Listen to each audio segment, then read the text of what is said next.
Praise the lord. దేవుని నామనికి స్తోత్రములు. దేవుని బిడ్డలారా, చాలామంది దేవుని వాక్యాలు అడుగుతున్నారు. మరి ఈ దినము దేవుని వాక్యము ప్రసంగం పెట్టాను. చాలా తక్కువ మంది చూశారు. ఫాలోవర్స్ చాలామంది తక్కువ అయిపోయినారు. ఏదో ఒక్క నిమిషం దానికి మాత్రము చాలామంది ఫాలోవర్స్ అవుతున్నారు.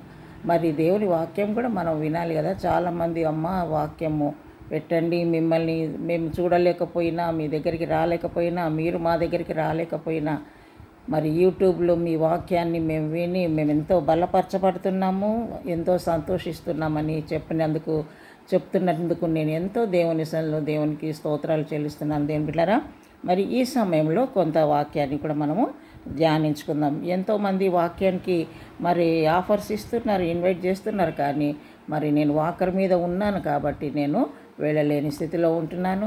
మరి గృహంలో ఉండి ఆన్లైన్లలో వాక్యాన్ని అనేకులకు మరి వెదజల్లుటకు, మరి దేవుని యొక్క పరిచర్యలో మరి నిర్విరామముగా ముందుకు సాగుటకు దేవుడు నాకు తన కృపానుగ్రహించినందుకు నేను దేవునికి ఎంతో కృతజ్ఞత స్తోత్రాలు చెల్లిస్తున్నాను. మరి కొంత సమయం మనం వాక్యం ధ్యానించుకుందాం. సామెతల గ్రంథము 4వ అధ్యాయము 5వ వచనము చదువుకుందాం. జ్ఞానము సంపాదించుకునము, బుద్ధి సంపాదించుకునము, నా నోటి మాటలను మరువకము, వాటి నుండి తొలగిపోకము. జ్ఞానము విడవక ఉండిన ఎడల అది నిన్ను కాపాడును, దాన్ని ప్రేమించిన ఎడల అది నిన్ను రక్షించును. జ్ఞానము సంపాదించుకున్నటయే జ్ఞానముకు ముఖ్యాంశము. నీ సంపాదన అంతయు ఇచ్చి బుద్ధి సంపాదించుకునము. ఏం సంపాదించుకోవాలని మరి సొలొమోను భక్తుడు మరి రాస్తున్నాడమ్మా? జ్ఞానము బుద్ధి సంపాదించుకోవాలంట. ఈ జ్ఞానము బుద్ధి సంపాదించుకుంటే మరి దేవుని సన్నిధిలో దేవుని యొక్క మాటలు కూడా మనము మరవకూడదంట. వాటి నుంచి మనము తొలగిపోకుండా మనము ఉండాలని దేవుని యొక్క వాక్యాన్ని బట్టి మనం చూస్తున్నాం. ఈ యొక్క జ్ఞానాన్ని, ఈ బుద్ధిని మనం ఏం చేయాలంట? ప్రేమించాలంట. అది ప్రేమిస్తే, ఆ జ్ఞానాన్ని బుద్ధిని మనము ప్రేమిస్తే అవి మనల్ని రక్షిస్తాయంట. చాలామందికి జ్ఞానము లేక, బుద్ధి లేక వారి జీవితాలను నాశనం చేసుకుంటున్నటువంటి వారిని ఎంతోమందిని చూస్తున్నాం. 2 చేతులతో సంపాదిస్తున్నారు, భార్యాభర్తలు సంపాదిస్తున్నారు, కానీ పుట్టెడు అప్పులతో బ్రతుకుతున్నారు. అప్పుల వాళ్ళు వచ్చి ఇంటి ముందు బూతులు తిడుతున్నారమ్మా, అదమ్మా ఇదమ్మా అని చెప్తూ ఉంటారు. ఎందుకు ఆ విధంగా అవుతుంది? జ్ఞానము లేక, అంతే. జ్ఞానము లేక, బుద్ధి లేక ఎంత సంపాదించినప్పటికీ చినిగిపోయిన సంచిలో వేసినట్లే తమ ఆదాయం అంతా పాడు చేసుకొని మరి అప్పుల పాలైపోయి కరువుతో అలమటించేటువంటి కుటుంబాలు ఎంతో మందిని నేను ఎరుగుదురు దేవుని బిడ్డలారా. కానీ దేవుని సన్నిధిలో మరి జ్ఞానం మనకి ఎంతో అవసరం. దైవ జ్ఞానము కావాలి, దైవ బుద్ధి కూడా మనకు కావాలి. ఆ జ్ఞానము లేకనే కదా తప్పిపోయిన కుమారుడు ఆస్తి అంతా తీసుకొని పోయి వాడు పాడు చేసుకొని వాని జీవితం అంతా ఆగం చేసుకున్నాడు కదా. తర్వాత ఏమొచ్చింది? వానికి బుద్ధి వచ్చింది. బుద్ధి వచ్చినప్పుడు మరలా తండ్రి దగ్గరికి వచ్చినాడు. అదే బుద్ధి జ్ఞానము లేక జీవితాలను పాడు చేసుకుంటూ ఉంటారు. అందుకే వాటిని మనము కాపాడుకోవాలంటే, వాటిని మనం ప్రేమించాలంట. జ్ఞానము సంపాదించుకుంటే జ్ఞానమునకు ముఖ్యాంశం. నీ సంపాదన అంతయు ఇచ్చి బుద్ధి సంపాదించుకోను. చూసారా? ఎంత డబ్బు పెట్టినా ఆ బుద్ధి అన్నది మనకు రాదు. భక్తుడు అంటున్నాడు, నీ సంపాదన అంతా ఇచ్చి బుద్ధిని సంపాదించుకోవాలి. లోకంలో నువ్వు ఎంత డబ్బు సంపాదించినా లాభంలో మంచి పేరు సంపాదించాలి. మంచి పేరు సంపాదించాలంటే జ్ఞానం కావాలి, బుద్ధి కావాలి. కనుక మనకు కావాల్సింది ఏంటమ్మా? బుద్ధి, జ్ఞానం. మరి మత్తయి సువార్తలో మరి 25వ అధ్యాయంలో ఆ బుద్ధి కలిగినటువంటి మరి బిడ్డల గురించి మనము చూస్తున్నాం. 25వ అధ్యాయం మత్తయి సువార్త. పరలోక రాజ్యము తమ దివిటీలు పట్టుకొని పెండ్లి కుమారుని ఎదుర్కొనుటకు బయలుదేరిన 10 మంది కన్యకలను పోలినది. వీరిలో 5 బుద్ధి లేనోళ్ళు, 5 బుద్ధి గలవారు. పెండ్లి కుమారుని ఎదుర్కోవడానికి ఎంతమంది కలిసి పోతున్నారమ్మా? పెండ్లి కుమారుని ఎదుర్కోవడానికి 10 మంది కన్యకలు. 10 మంది కన్యకలే, కానీ 10 మందిలో 5 మందికి మాత్రమే బుద్ధి ఉంది, 5 మందికి బుద్ధి లేదు. అంతే. బుద్ధిగా ఉన్నటువంటి వాళ్ళు ఏం చేసినారంట? బుద్ధి లేని వారు తమ దివిటీలు పట్టుకొని తమతో కూడా నూనె తీసుకొని పోలేదు. బుద్ధి లేని వాళ్ళు ఏం తీసుకుపోలేదు? దివిటీలు పట్టుకున్నారు, కానీ దాంట్లో నూనె తీసుకుపోలేదు. బుద్ధి గలవారు తమ దివిటీలతో కూడా సిద్ధెలలో నూనె తీసుకొని పోయి పెండ్లి కుమారుడు ఆలస్యం చేయగా వారందరూ కునికి నిద్రించుచుండరు. 10 మంది కన్యకలు పెండ్లి కుమారుని ఎదుర్కోవడానికి సిద్ధపడి ఉన్నారు. ఇద్దరి దగ్గర 5 మంది దగ్గర 10 మంది దగ్గర దివిటీలు ఉన్నాయి, ఒత్తులు ఉన్నాయి, కానీ 5 మంది దగ్గర మాత్రమే నూనె ఉంది. ఎవరు వాళ్ళు? బుద్ధి కలిగినటువంటి వారు. బుద్ధి లేని వాళ్ళ దగ్గర నూనె లేదు.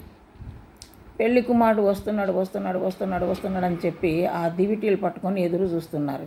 ఈ లోపల కునుకుపాటు వచ్చింది. దేవుని బిడ్డ, ఈ 10 మంది కన్యకలు, ఒక్కొక్క కన్యక హెబ్రోన్ కన్యక, సిఎస్ఐ కన్యక, బ్యాప్టిస్ట్ కన్యక, అన్ని కన్యకలే, పెంతెకోస్తు కన్యక. ఇప్పుడు పుట్టేడున్నాయి సంఘాలు కదా, గల్లీకి ఒక కిల్లి కొట్టన్నట్టు ఎన్నో సంఘాలు. ప్రతి ఒక్కరికి హైదరాబాదే కనబడుతుంది దర్శనంలో.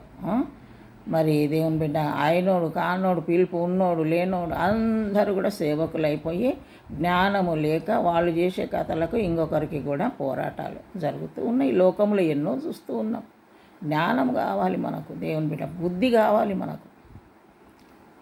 ఈ కన్యకలన్నీ కూడా అందరూ కూడా పెళ్లి కుమారుని కోసం ఎదురు చూస్తున్నారు దివిటీలు పట్టుకొని. అగోస్తాడు ఏసయ్య, ఇగోస్తాడు ఏసయ్య అనుకుంటా మనం కూడా ఎదురు చూస్తూ ఉన్నాం. పెళ్లి కుమారుడు వస్తాడు, దేవుని రాకడ సమీపించింది, ఇదిగో నేను త్వరగా వస్తున్నానని వాక్యాలు ప్రసంగాలు కూడా మనము వింటూ ఉండాలి, ప్రసంగాలు చేస్తూ ఉండాలి. మనం మెలుకోగలిగి కూడా ఆ పెళ్లి కుమారుని కొరకు మనము ఎదురు చూస్తున్నటువంటి బిడ్డలుగా మనము ఉండాలి. దేవుని బిడ్డలారా, దేవునికి స్తోత్రం, హల్లెలూయా. మరి ఇంత లోపల ఏమొచ్చింది అందరికీ? వారందరూ కునికి నిద్రించుచుండ్రి. అర్ధరాత్రి వేళ ఇదిగో పెళ్లి కుమారుడు అతన్ని ఎదుర్కొని రండి అని పెద్ద కేక వినబడింది. అందరికీ నిద్ర వచ్చింది, కన్యకలందరికీ నిద్ర వచ్చింది, కునుకుపాటు వచ్చేసింది. దివిటీలు పట్టుకున్నారు. ఈ లోపల కునుకుపాటు వచ్చి నిద్రపోయినారు. అదే సమయంలో దేవుని బిడ్డలారా, పెళ్లి కుమారుడు రానయ్య వచ్చాడు.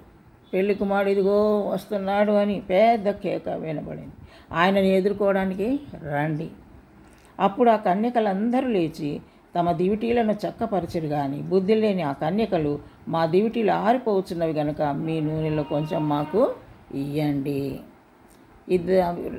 10 మందికి మెలకు వచ్చింది. మరి 5 మంది బుద్ధి కన్యకల దివిటీలో మాత్రం నూనె ఉంది, వాళ్ళ దివిటీలు వెలుగుతున్నాయి. బుద్ధి లేని వాళ్ళ కన్యకల దివిటీలు ఆరిపోతున్నాయి. చూసుకున్నారు, దివిటీలు ఆరిపోతున్నాయి. వెంటనే వాళ్ళు ఏం చేశారు? బుద్ధిగల కన్యకల దగ్గరికి వచ్చి, కొంచెం మాకు ఇయ్యరా నూనె, మా దివిటీలు ఆరిపోతున్నాయి. మీలాంటి మంచోళ్ళు అయితే, అయ్యో పాపం సిస్టరు దివిటీ ఆరిపోతుంది అని కొంచెం ఇచ్చేటోళ్ళే కదా. అక్కడ ఇవన్నీ నడవవు. పరిశుద్ధాత్మ దేవుని సన్నిధిలో ఎవరిది వాళ్ళకే ప్రార్థన, ఎవరి ఆత్మ వాళ్ళకే జవాబుదారి. దేవునికి స్తోత్రం, హల్లెలూయా. దేవుని బిడ్డలారా, మెలకువ కలిగి మనం ఉండాలి, మెలకువ కలిగి ప్రార్థనలో ముందుకు సాగాలి. దేవుని నామకి స్తోత్రం, హల్లెలూయా. ఆయన ఎప్పుడు వస్తాడో మనకు తెలియదు. ఆయన వచ్చే ముందు రాకడ సూచనలన్నీ కూడా చెప్పి ఉన్నాడు. అక్కడక్కడ భూకంపాలు వస్తాయి, మరి తుఫాన్లు వస్తాయి, మరి ఎన్నో రకరకాల మరి సూచనలన్నీ కూడా ప్రభు ముందుగానే చెప్పింది. అవన్నీ కూడా జరుగుతున్నాయా లేదా? జరుగుతున్నాయి కదా. పుట్టకొకరు చెట్టుకొకరు అయిపోతారు, మనుషుల మీదకి మనుషులు లేస్తారు, యుద్ధ సమాచారాలు వింటారు. ఇవన్నీ జరుగుతున్నాయి లోకంలో. ఇవన్నీ జరుగుతున్నప్పుడు నువ్వు మత్తురాలుగా ఉండకూడదు. బుద్ధిగల కన్యక వలె నీ ఆత్మ దివిటీని, నీ విశ్వాస జీవితాన్ని నువ్వు పురికొల్పుకోవాలి, ఉజ్జీవింప చేసుకోవాలి. ప్రార్థనలో మెలకువ కలిగి ఉండాలి. ఫలానా దగ్గర యాక్సిడెంట్ అయిందంట, ఫలానా దగ్గర తుఫాన్ అంట, ఫలానా దగ్గర భూకంపం అంట, అయ్యో అనుకుంటూ ఆ TV9 న్యూస్ పెట్టుకొని నువ్వు భయపడుకుంటూ ఉండటానికి కాదు. ఇవన్నీ జరుగుతున్నప్పుడు ప్రభు అయినటువంటి యేసు త్వరగా వస్తున్నాడు కాబట్టి నేను ప్రార్థనలో ఉండాలి, నా కుటుంబాన్ని రక్షణలో నిలబెట్టుకోవాలి, నా భర్తను కాపాడుకోవాలి, నా పిల్లలను రక్షణలో నిలబెట్టాలి అన్నటువంటి ఉద్దేశంతో నువ్వు మెలకువగలిగి ప్రార్థనలో ఉండాలి. దేవునికి స్తోత్రం, హల్లెలూయా. నిద్రపోవడానికి కాదు. అర్ధరాత్రి లేచి దివిటీళ్ళు ఆరిపోతుంటే బుద్ధిగల కన్యకలను అడుగుతూ ఉన్నారు. దేవుని బిడ్డ, నీకు సమయం ఉన్నప్పుడే ప్రార్థనకు వెళ్ళు. సమయం ఉన్నప్పుడే సంఘంలో నువ్వు ప్రార్థనలో పాలు పొందు. సమయం ఉన్నప్పుడే దేవుని సేవకులతో నువ్వు ఏకీవించి ప్రార్థనలో గడుపు. ఆ తర్వాత యేసయ్య వచ్చిన తర్వాత నువ్వు నమ్ముకున్నటువంటి సేవకులు సంఘం అంతా ఎత్తబడి నువ్వు విడవబడితే అప్పుడు పోయి నేను పోయి తెచ్చుకుంటా నూనె అని చెప్పి ఆ షాపులకు వెళ్ళి తెచ్చుకుంటామంటే అర్ధరాత్రి పూట ఎవడు తెరిచిపెడతాడు నీకు? రేషన్ షాపులు ఎవరు తెరిచిపెడతారు నీకు? షాపులు తెరవబడతాయా అర్ధరాత్రి? అన్నీ మూతపడితాయి. నీ ఉద్యోగ కూటాలలో పాలు పొందుతా, నేను ఇప్పుడు చర్చికి పోతా, నేను ఇప్పుడు ప్రార్థనలు ఉంటా అంటే అప్పుడు ఎక్కడ చర్చిలో అర్ధరాత్రి? నేను అందరూ కూడా దేవుని యందు ఉన్నటువంటి బుద్ధి కలిగిన వాళ్ళందరూ, మెలకువగలిగిన వాళ్ళందరూ, దేవునికి నమ్మకమైన వాళ్ళందరూ కూడా ఎత్తబడినప్పుడు నువ్వు విడవడం బహు ఘోరం. నువ్వు రక్షణ పొంది మరి ప్రార్థనలో బలంగా ఉండి నీ భర్త కానీ లేదా నీ పిల్లలు కానీ విడవబడితే వాళ్ళు చస్తే నరకానికి వెళితే అది ఎంత భయంకరం కదా. దేవుని బిడ్డ పొలములో ఒకరు ఎత్తబడతారు, ఒకరు విడవబడతారు అన్నారు. ఇసురుతున్నప్పుడు ఒకరు విడవబడతారు, ఒకరు ఎత్తబడతారు. పండుకున్నప్పుడు ఒకరు విడవబడతారు, ఒకరు ఎత్తబడతారు. ఇద్దరు ఎత్తబడితే మంచి సంతోషం, కానీ ఒకరు విడవబడము ఒకరు ఎత్తబడడం అది బహు భయంకరమైనటువంటి పరిస్థితి దేవుని బిడ్డ. కనుక మెలకువ కలిగి ఉండాలి. బుద్ధి సంపాదించుకో, జ్ఞానం సంపాదించుకో. బుద్ధిగల కన్యకలు మరి తమ దివిటీలు వెలిగించుకుంటూ కునుకుపాటు వచ్చినప్పటికీ మరి పెళ్లి కుమారుడు వస్తున్నటువంటి ఆ బూర శబ్దం విన్నారు. వెంటనే వాళ్ళ దివిటీలు వాళ్ళు మేలుకున్నారు, దివిటీలు పట్టుకొని పెళ్లి కుమారుని ఎదుర్కొన్నారు. ఈ బుద్ధి లేని వాళ్ళు ఇంకా అక్కడికెక్కడ షాపులకు అక్కడిక్కడ అడుక్కోవడానికి వెళ్ళింటారు, నూనె కోసం వెళ్ళారు కూడా కదా. ఆ కన్యకలు మాకు దివిటీలు ఆరిపోతున్నవి కనుక మీ నూనెలో కొంచెం మాకు ఈడని బుద్ధిగల వారిని అడిగిరి. అందుకు బుద్ధిగల కన్యకలు మీకును ఇది చాలదేమో, అమ్మవారి యొద్దకు పోయి కొనుక్కొనుడని చెప్పాను. అమ్మవాళ్ళ దగ్గరికి అంటే షాపులకు. అర్ధరాత్రి పూట ఎవరు తెరిచి పెడతారు వీళ్ళకు షాపులు? అక్కడికి వెళ్ళి కొనుక్కోండి. వాళ్ళు బుద్ధి లేని వాళ్ళు అట్లనే పోయినారు షాపులకు. ఒక్క షాపు కూడా తెరవబడలే. మళ్ళీ వచ్చారు, తలుపు కొడుతూ ఉన్నారు. మరి బుద్ధి కలిగిన కన్యకలు పెళ్లి కుమారుతో పాటు లోపలికి గదిలోనికి వెళ్ళిపోయారు. బుద్ధి లేని వాళ్ళు పరిగెత్తుకుంటూ వచ్చి అక్కడ డోర్ వేయబడింది, ద్వారం మోయబడింది. అప్పుడు వచ్చి టక్కా టక్కా టక్కా కొడుతూ ఉన్నారు, డోర్ కొడుతున్నారు. అక్కడ ఏమని వస్తుంది ఆన్సరు? మీరెవరో నేను ఎరగను అంటున్నారు కదా. అక్కడ అయ్యా అయ్యా మాకు తలుపు తీయమని అడగగా 11వ వచనములో అతడు మిమ్ము నేను ఎరగను, మీతో నిశ్చయంగా చెప్పుచున్నాను, నేను ఆ దినమైనను గడియనను మీకు తెలియదు గనక మెలకువగా ఉండుడి. దేవుని నామనికి స్తోత్రములు కలిగిన గాక. దేవుని బిడ్డ మరి దేవుని సన్నిధిలో మరి మెలకువ కలిగి ఉండాలి, ప్రార్థనలో ఉండాలి. మీరెవరో నేను ఎరగను అన్నటువంటి మాట మనం అనిపించుకోకూడదు. సమయనప్పుడే సద్వినియోగం చేసుకోవాలి. బుద్ధి సంపాదించు, జ్ఞానం సంపాదించు. ప్రార్థన అనగానే ఎక్కడ లేనటువంటి అడ్డమైన పనులకు తిరగడానికి వెళుతూ ఉంటారు. ప్రార్థనకు మొట్టమొదటి ప్రాధాన్యత ఇవ్వాలి. మెలకువ కలిగి ఉండాలి, జ్ఞానం కలిగి ఉండాలి. ఆదివారం అనేసరికి ఎన్నో పనులు పెట్టుకుంటారు. ఏంటి? బుద్ధి జ్ఞానము లేక. అదే బుద్ధి జ్ఞానం కలిగిన వాళ్ళైతే మొట్టమొదట దేవుని మనం ఆరాధన చేసుకోవడానికి వెళ్ళాలి. ఆరాధన చర్చికి వెళ్ళి వచ్చిన తర్వాతే మన పనులు మనం చేసుకోవాలని ఆ విధంగా ముందుకు సాగగలుగుతారు. బుద్ధి లేని వాళ్ళైతే అన్ని పనులు చేసుకొని ఆఖరణ వెళ్ళి లాభము లేదు. కొందరు అట్లనే వస్తారు, కొందరు అది కూడా లేదు. ఆదివారమే అన్ని పనులు పెట్టుకొని ప్రార్థనలు మానేస్తూ ఉంటారు. శుక్రవారం ఉపవాస ప్రార్థనకు వెళ్ళరు, శనివారం విజ్ఞాపన ప్రార్థనకు వెళ్ళరు. అంతా మాకు తెలుసు అనుకుంటారు. లోకమంతా సంపాదించుకొని యేసయ్యను పోగొట్టుకుంటే ఏం ప్రయోజనం? కనుక నీ ఆస్తి అంతా అమ్మి బుద్ధి సంపాదించుకోమని సొలొమోను భక్తుడు చెప్తా ఉన్నాడు. సామెతల గ్రంథంలో ఇంతవరకు మనం చదువుకున్నాం. దేవుని బిడ్డ, ఇవి నా మాటలు కాదు, పరిశుద్ధాత్మ దేవుడు మీతో మాట్లాడుతున్నాడు. మెలకువ కలిగి ఉండండి, బుద్ధిని సంపాదించుకొనండి, జ్ఞానం సంపాదించుకొనండి. ఆత్మ దివిటి ఆరిపోకుండా చూసుకొనండి. పరిశుద్ధాత్మలో ఆరిపోకూడదు, ప్రార్థనలో ఆరిపోకూడదు. ప్రార్థనలో ముందుకు సాగాలి. దేవుని నామమునకి స్తోత్రం, హల్లెలూయా.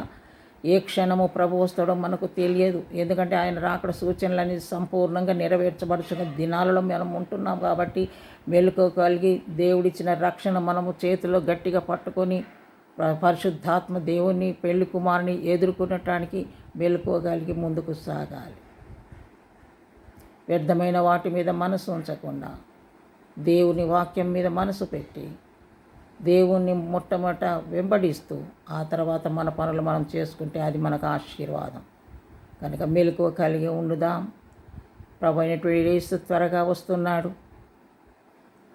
విడవబట్ట బహు ఘోరం గనక మెలకువ కలిగి ఉండుడని దేవుని వాక్యం సెలవిస్తుంది. కాబట్టి నిద్రమత్తును విడిచిపెట్టి మనం మెలకువ కలిగి ప్రభువును వెంబడిద్దాం. దేవుడి కొద్ది మాటలు మన ఆత్మల మేలుకై దీవించనుగాక. ప్రార్థన చేసుకుందాం. ప్రభా, నీ పాదాలకు వందనములు, స్తోత్రములు నాయన. ఈ సమయంలో ప్రభా, ఇదిగో తండ్రి, బుద్ధి లేని కన్యకలు, బుద్ధి గల కన్యకల గురించి మీరు మాతో మాట్లాడినారు.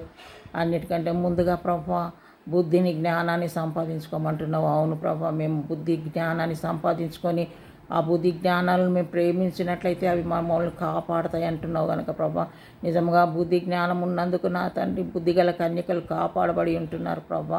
బుద్ధి లేని వాళ్ళే నా తండ్రి నాయన ద్వారం బయటనే ఉండిపోయినారు, వెలుపటనే ఉండిపోయి ఉంటున్నారు నాయన. నీకు స్తోత్రం. అటువంటి పరిస్థితి మాకొద్దు నాయన. బుద్ధి జ్ఞానం కలిగి నాయన ఆత్మ దివిటిని వెలిగించుకుంటూ ఇంకా అనేకులను నిస్సని వెలిగిస్తూ ప్రభా, మెలకువ కలిగి నీ రాకడ కొరకు సిద్ధపరచబడటకు నీ కృప దయచేయమని ప్రార్థిస్తున్నాను. అన్ని విషయాల్లో నాయన మీ హస్తం మాకు తోడుగా ఉంచమని, దేవా వాక్యం విన్న ప్రతి బిడ్డను దీవించమని నజరేయుడైన యేసు నామములో ప్రార్థించి అడుగుచున్నాము తండ్రి. ఆమేన్. దేవుని బిడ్డలారా, ప్రసంగం వినడానికి విసుక్కోవద్దు. షార్ట్కట్లు దాన్ని ఈజీగా చూస్తున్నారు, దాంట్లో ఫాలోవర్స్ చాలా బాగుంటున్నారు. కానీ వాక్యం కూడా వినండి, ప్రసంగాలు వినండి. జీవితాలు మరి మంచిగా చేసుకుంటే మనకు మంచిది. ఒక్కొక్క ప్రసంగం, నేను చేసిన ప్రసంగం కనీసం 10 మందికి ఫార్వర్డ్ చేస్తే 10 మందికి మీరు సువార్త ప్రకటించినట్లే. నాతో పాటు మీకు కూడా దేవుని సన్నిధిలో బహుమానం ఉంటుంది. కనుక ఈ వాక్యం విన్నవాళ్ళు రోజుకు 10 మందికి చాలు, 10 మందికి మీరు ఫార్వర్డ్ చేయండి. గొప్ప ఆశీర్వాదం మీ జీవితంలో మీరు చూస్తారు, తప్పకుండా చూస్తారు. తప్పకుండా మీరు సాక్ష్యం కూడా మీరు షేర్ చేసుకుంటారు తప్పకుండా. కనుక ఆ విధంగా చేసిన వాళ్ళు మీరు ఏ ఆశీర్వాదం అయితే పొందిన్నారో అది వీడియోలో నాకు సాక్ష్యాలు పంపించండి. అనేకులకు మనము మాదిరికరంగా ఉందాం, ప్రోత్సాహకరంగా ఉందాం. ఈ యొక్క మరి ఎల్ షద్దాయ్ ప్రే పవర్ మినిస్ట్రీని ఛానల్ను బలపరచండి, సబ్స్క్రైబ్ చేయండి, మరి లైక్ చేయండి, బెల్ నొక్కండి. అనేకులకు ఈ యొక్క వాక్యాన్ని మీరు ఫార్వర్డ్ చేయండి. దేవుడు మిమ్మల్ని దీవించునుగాక. Praise the lord.